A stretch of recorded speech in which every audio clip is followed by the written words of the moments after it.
Saya mau kenalin company saya sebentar. Setelah itu saya akan bahas apa yang saya dapatkan selama ini dari pelajaran saya membangun startup.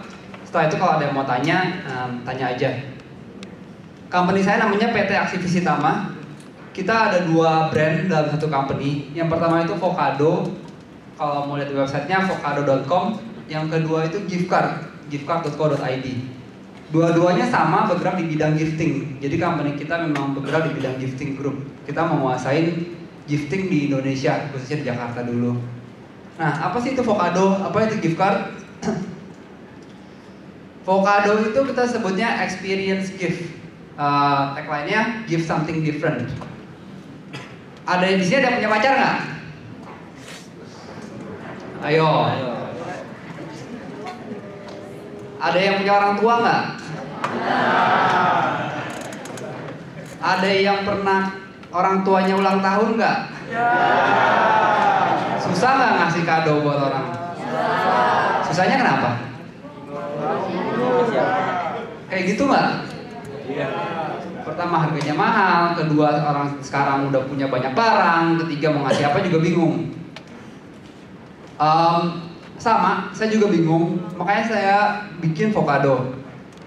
Vocado itu adalah kita ngasih kado ke orang, tapi kadonya itu bukannya barang, kadonya itu experience. Misalnya, kado untuk pacar nih, tahun lalu udah ngasih bunga rose, udah kasih bunga mawar. Tahun ini kita kasihnya pengalaman berkuda berdua di alam bebas. Manis kan? Itu kenangan nggak akan dilupakan, kalian akan jadi pacar paling diingat di antara semua mantan-mantannya.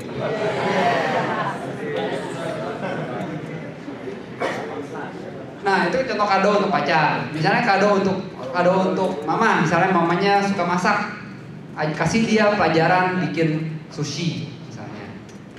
Jadi itu kado yang kita pengen membekas di hati untuk selamanya. Jadi orang akan ingat, oh pada saat saya ulang tahun, saya diajakin berkuda berdua. Tuh. Market kita siapa? Kita ada 2 marketnya. Yang pertama adalah retail, orang-orang kayak teman-teman saya atau teman yang lain, untuk kasih kado ke orang lain. Kadonya nanti dikirimnya kayak begini. Di dalamnya ada gift certificate.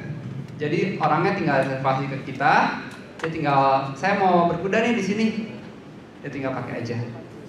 Market yang kedua adalah corporate. Jadi corporate itu biasanya mereka buat kasih ke karyawannya mereka, buat kasih ke kliennya mereka. Sama aja, retail ada, corporate ada. Kalau mau ada brosur, bawa brosur juga sih. Ada bayangan, Pak? Nggak bawa nih?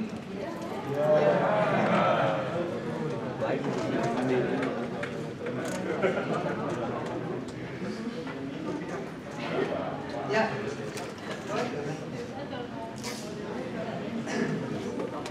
Mendingan diputar dulu jadi pada melihat kayak gimana bentuknya, baru dibuka. Ntar kita buka bareng-bareng. Ini websitenya. Kita ada lebih dari 60 experience di sana, mulai dari yang memanah, menembak di markas militer, sampai yang bikin keramik itu kayak Demi Moore di film Ghost. Itu juga ada. Terus ini Vocado. Kita mulai itu di tahun 2012 awal. Jadi kalau ngeliat timeline kita, Februari 2012 itu Vocado went live. Terus kita dapat funding di bulan September tahun 2012. Tadi yang kata Pak Novis bilang kalau memang produknya bagus, investor mau datang kok. Asal memang produknya oke. Tahun 2013 kita launching startup kita yang kedua, giftcard.co.id, masih under satu company. Tahun 2013 Tada went live dan kita launching di Juni 2013. Ntar saya jelaskan. Ini untuk gift card. Jadi di gift card ini Vocado itu experience gift. Kalau gift card itu kita bermain di bidang gift card sama gift voucher. Jadi kalau dari segi corporate itu mereka biasanya ngasih voucher Carrefour, voucher Indomaret, voucher MAP. Itu kita kerjasama dengan brand, providing them with a solution for the gift card, juga ngejualin gift card yang mereka keluar. Kita punya satu gift card kita yang kita sebut dengan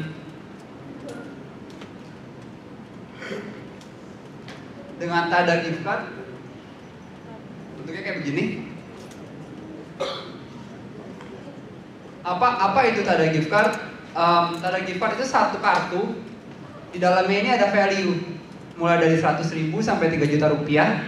Nanti kamu nih kalau misalnya dapat Tada, kamu bisa tukernya sama apa? Yang pertama bisa tuker sama voucher. Vouchernya banyak banget. Kita lebih dari 50 voucher, mulai dari voucher Indomaret, Carrefour, MAP, Hypermart, senilai 500.000. Yang kedua, kalau lagi pengen donasi, lagi pengen memberi kepada orang lain, itu bisa ditukarkan, bisa didonasikan juga ke yayasan-yayasan yang bekerja sama dengan kita. Sekarang ada lebih dari 15 yayasan yang bekerja sama dengan kita. Jadi 500.000 dalam kartu ini itu fleksibel banget, mau dipakai untuk apa bisa. Yang terakhir, kalau emang lagi butuh duit, mau ngajak pacaran nonton, bisa redeem for cash, bisa diuangin uang tunai. Ini list of charities, ini yayasan-yayasan yang bekerja sama dengan kita, ini brand-brand yang bekerja sama dengan kita. Ini saya skip aja. Untuk pasarnya, kita main di retail sama corporate. Kalau untuk corporate, mereka bisa custom design kayak begini. Contohnya ini VW, mereka pakai pada saat mereka launching mobil barunya mereka.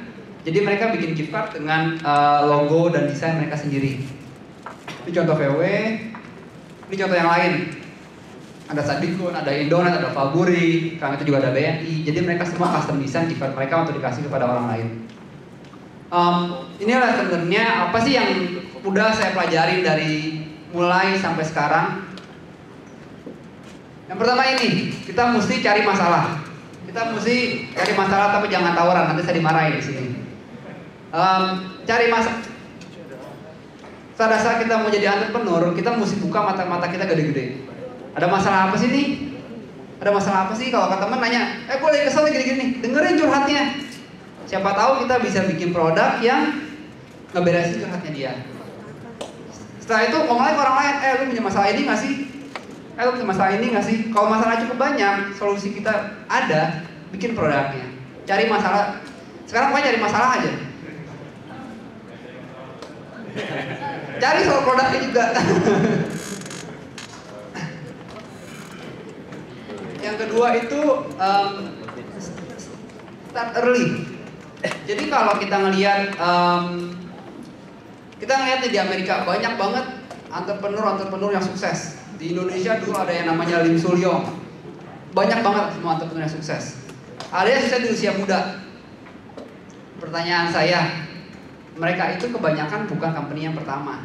Mereka bisa sukses di usia 23, 24, 25, 22. Tapi dari zaman SMP, dari zaman SMA mereka tuh udah biasa jualan koran, dagang di pasar, jualan teh botol.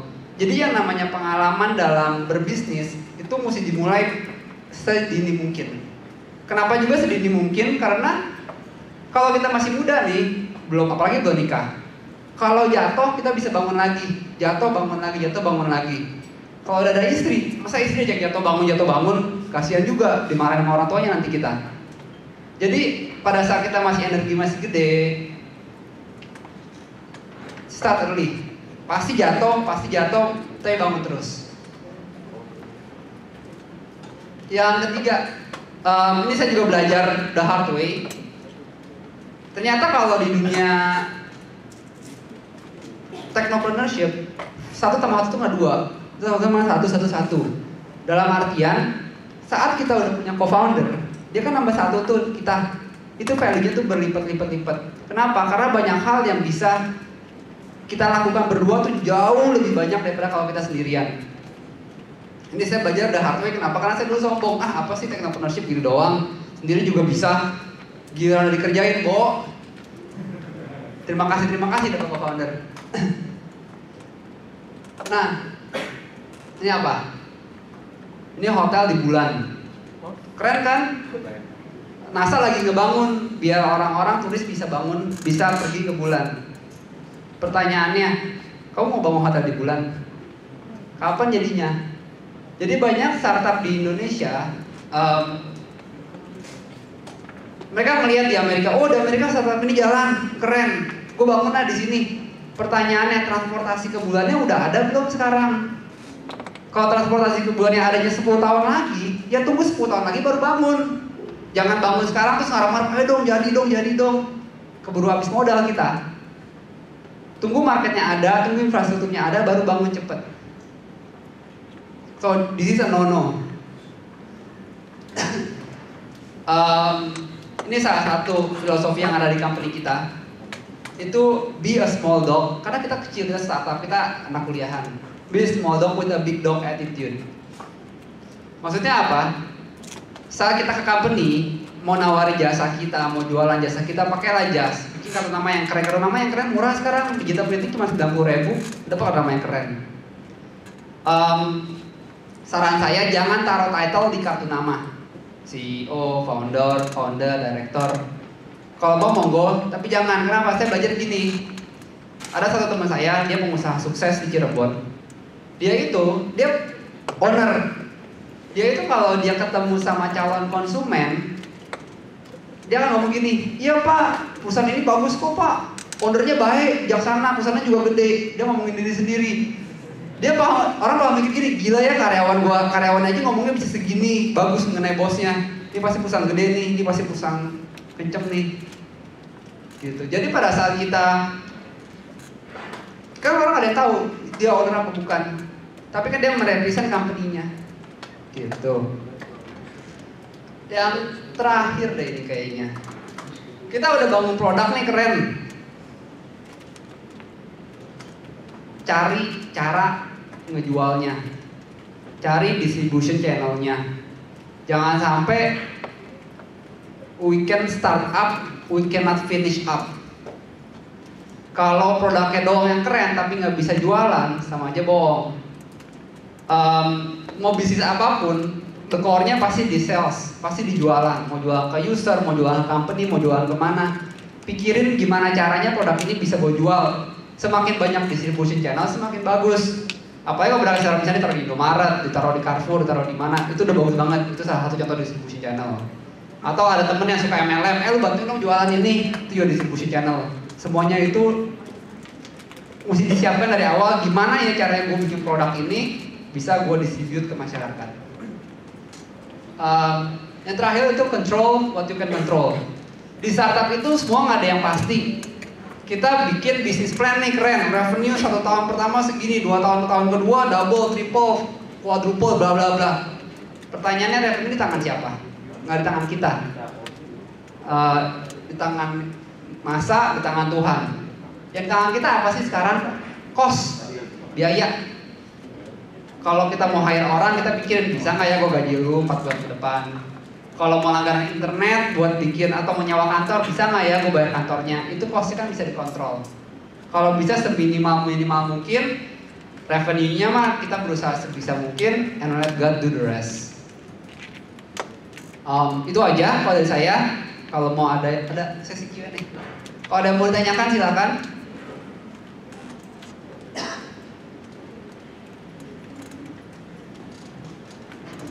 Ayo, ada yang mau nanya? Gak bayar kok nanya.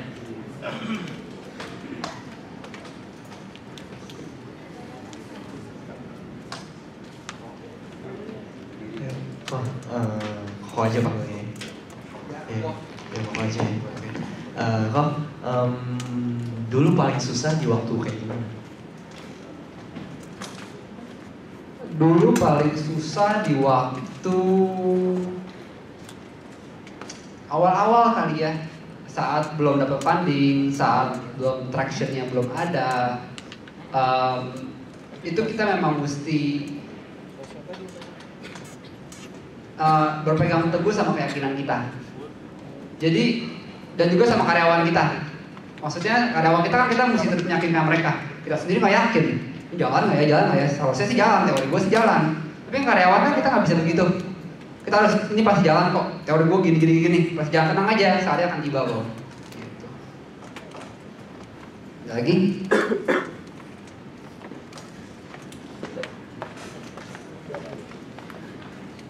Kak, boleh tanya nggak role modelnya siapa?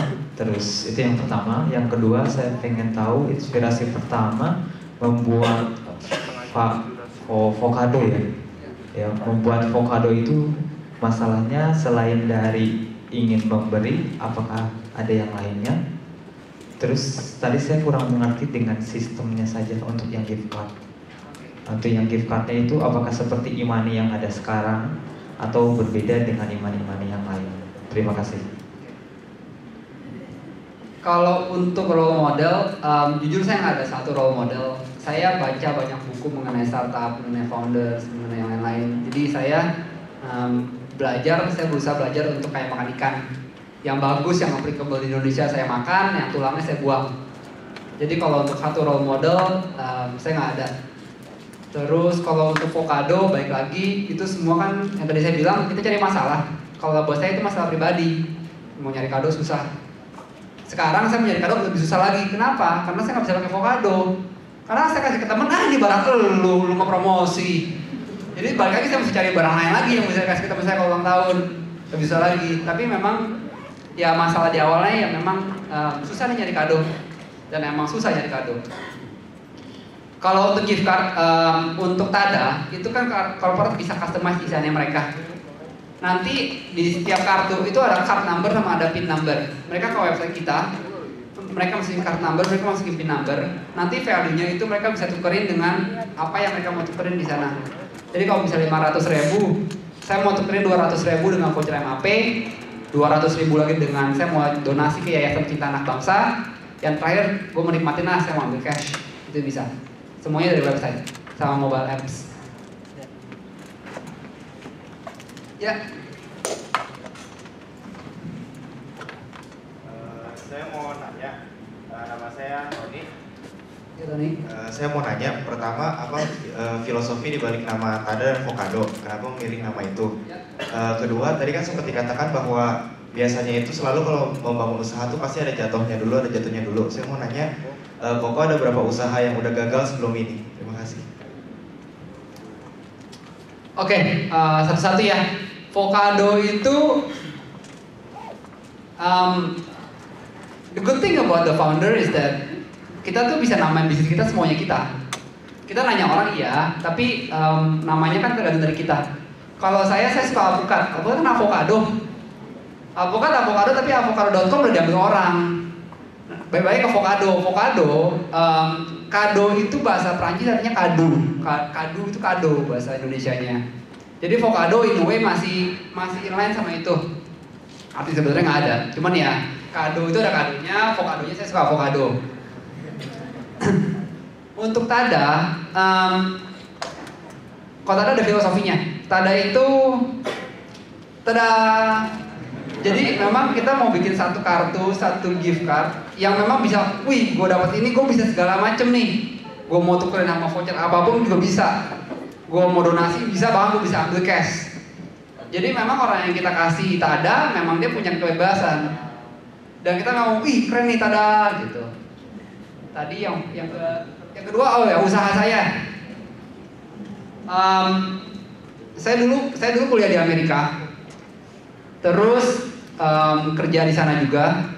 Terus balik ke Indonesia dengan impian mau jadi entrepreneur. Begitu nyampe Indonesia, entrepreneur itu adalah pedagang.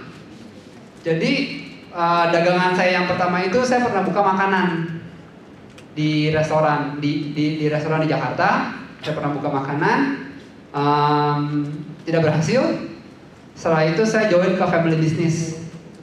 Setelah itu baru saya diangkat murid oleh Bapak Novis, diberi mentor. Makanya peranan mentor di sini penting. Jadi kalian yang mau jadi technopreneur, cepet-cepet dapetin emailnya Pak Novis, nomor teleponnya Pak Novis. Jadi kalau mau ada apa-apa gampang. Karena yang namanya mentor, dia bisa kasih bisnis ide, dia bisa kasih guidance, dia bisa kenalin kita ke orang-orang yang mesti kita ketemuin. Karena kalau dari sisi kalian, aduh gue punya ide bisnis nih keren banget, gue gak mau share ke siapa-siapa, ya monggo silakan. Kalian gak dapat feedback, yang ada jasanya sih gak jalan. Kedua, kalau kalian takut sharing bisnis ide kalian ke orang lain, tandanya bisnis idenya tuh terlalu gampang untuk diduplikasi. Gak valid juga. Begitu kalian bikin, tahu sendiri orang Indonesia, begitu kebab Raffi jalan, ada 10 kebab lain di tempat lain. Gitu. Jawab ya. Next.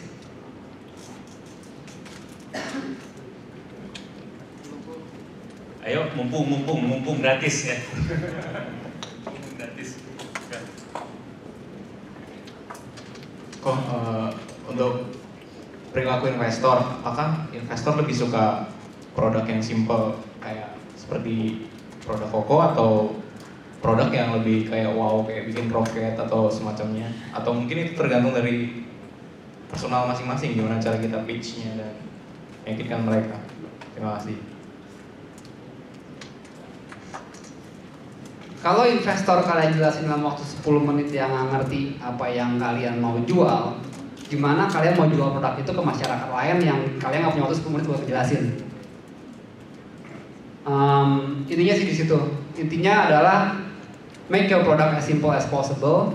Jangan mencoba untuk melakukan terlalu banyak hal di satu produk. Kalau bisa satu produk itu satu aja fitur yang keren banget, itu udah cukup. Dan show the traction. Investor itu nggak peduli seberapa keren produk kalian, seberapa keren baju kalian saat pitching ke mereka. Tapi kalau kalian bisa bilang di bulan pertama kita ada 20 user atau 20 buyer, bulan kedua ada 200, bulan ketiga 600, bulan keempat 1000. Tanda bahwa kalian tuh nggak ngomong doang, kalian memang bisa ngerjain ini dan memang bisa ningkatin company value. Itu yang investor paling cari sih sebenarnya adalah traction.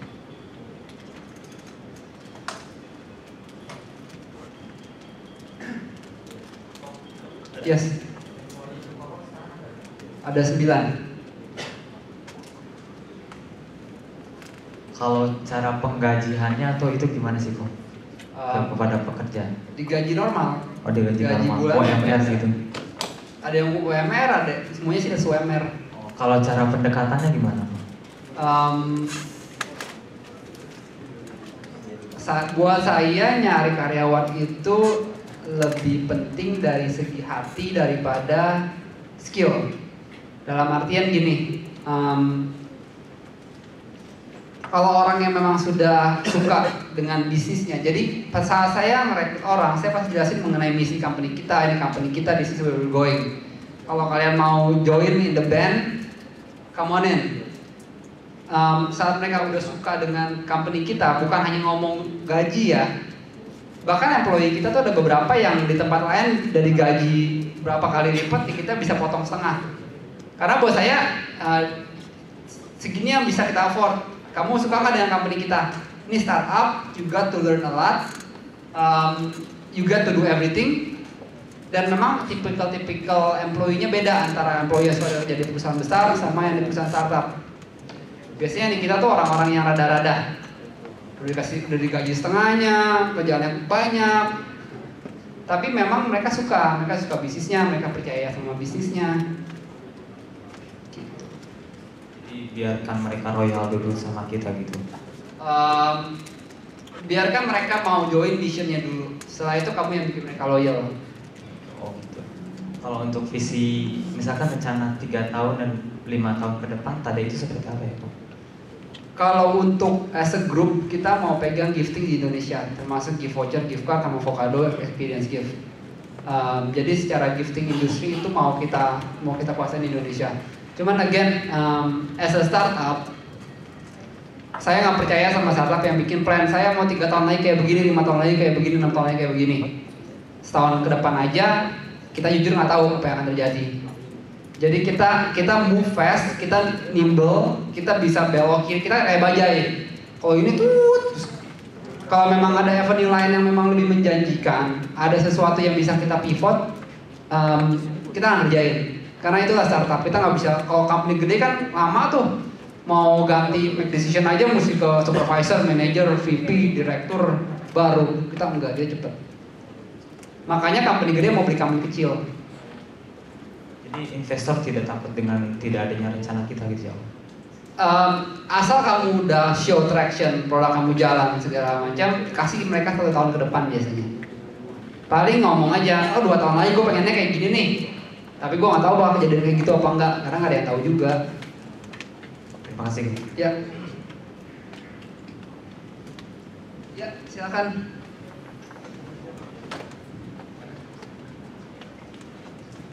Nama saya Karina, saya ingin bertanya Pak, kan kita ini saya masih kurang ngerti cara membayarkannya itu loh.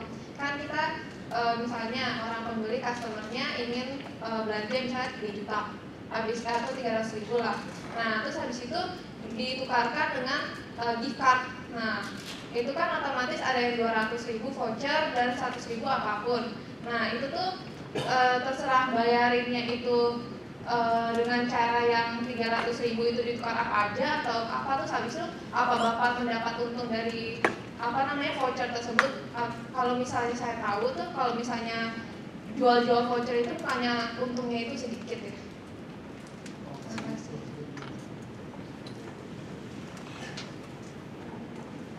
Itu ada brosur, tadi dilihat aja mengenai company kita, mengenai Tada.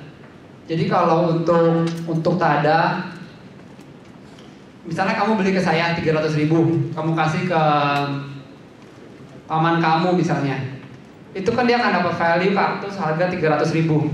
300.000 nya dia bisa pecah. Saya mau tukar sama voucher MAP, saya mau donasi, saya mau redeem for cash, atau saya mau tukar 300.000 untuk voucher MAP semua. Kamu redeem di website saya kirimin ke kamu voucher MAP-nya physically. Itu yang akan kamu pakai untuk belanja di counter MAP-nya langsung. Ngerti ya?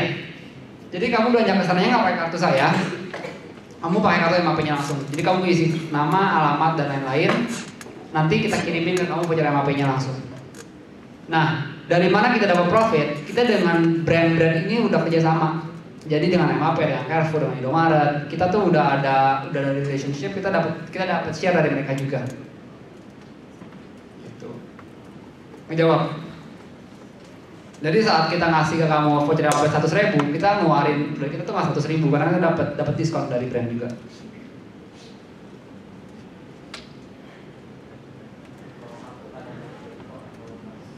Katanya beli value-nya berapa? Kamu mau beli 300.000 ya katanya 300.000. Mau beli 100.000 ya value-nya 100.000. Minimal 100.000. Ya, silakan.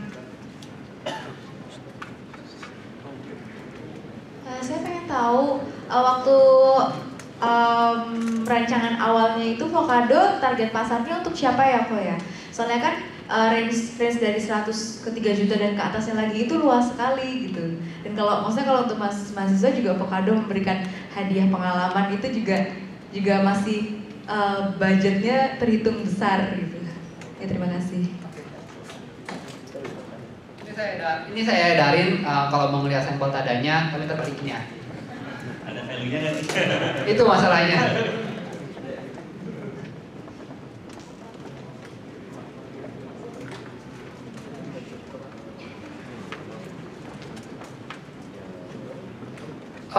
Untuk Vocado itu kita mulai harganya dari Rp90.000. Jadi kalau mau ngasih hadiah memanah itu ada yang Rp90.000. Sampai kalau saya mau private sushi chef itu sekitar 900.000-an. Ada yang spa for couple itu 600.000. Berkuda itu sekitar 300.000-an. Jadi pangsa kita memang cukup luas. Dalam artian mahasiswa bisa, orang kerja bisa, orang berkeluarga bisa.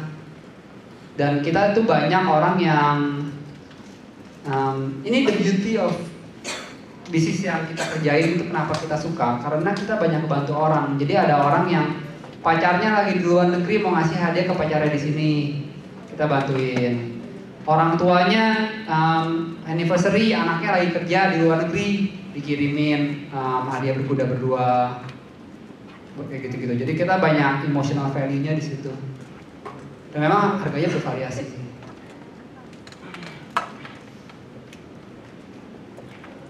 Ya.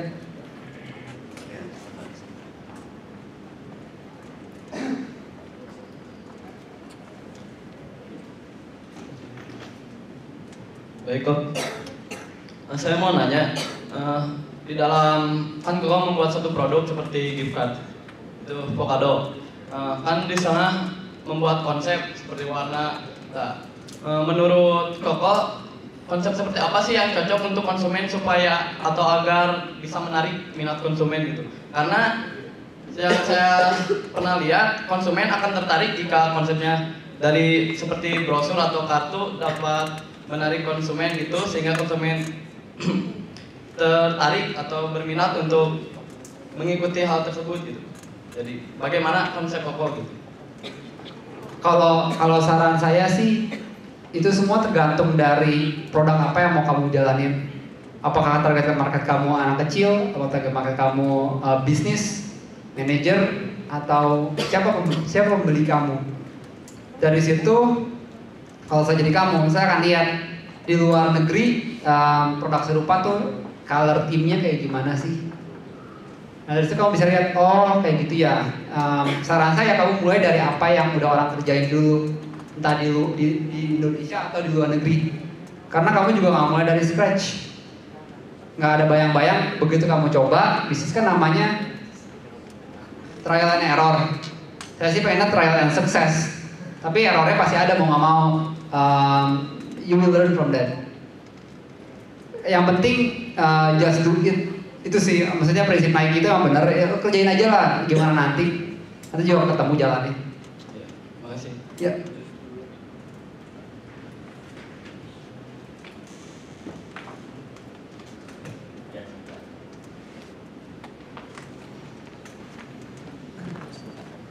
Oke, ini mungkin pertanyaan terakhir ya Kok. Nama saya Antoni. Hai.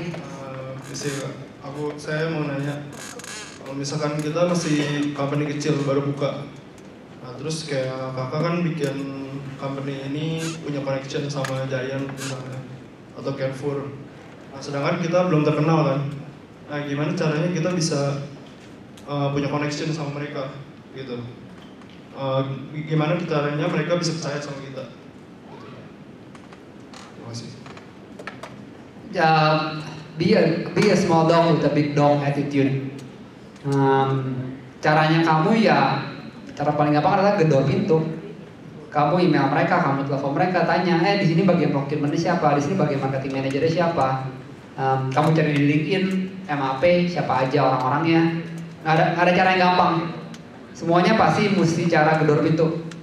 Kalau kita baru ini ya, dan saat kamu udah masuk satu step di sana. Make sure you feel like a big dog. Atau kadang-kadang apa yang saya lakukan pun bisa gini. Pak kita lagi mau bikin konsep ini, saya mau minta pendapat bapak. Saat orang dimintain pendapat, itu orang lebih open daripada kamu. Pak saya mau jualan ini ke bapak. Gitu. Even as a big dog you can do that. Karena company-company gede pun mereka saat mau jualan produk apa, mau bikin produk apa, mereka pasti minta pendapat keluar dulu.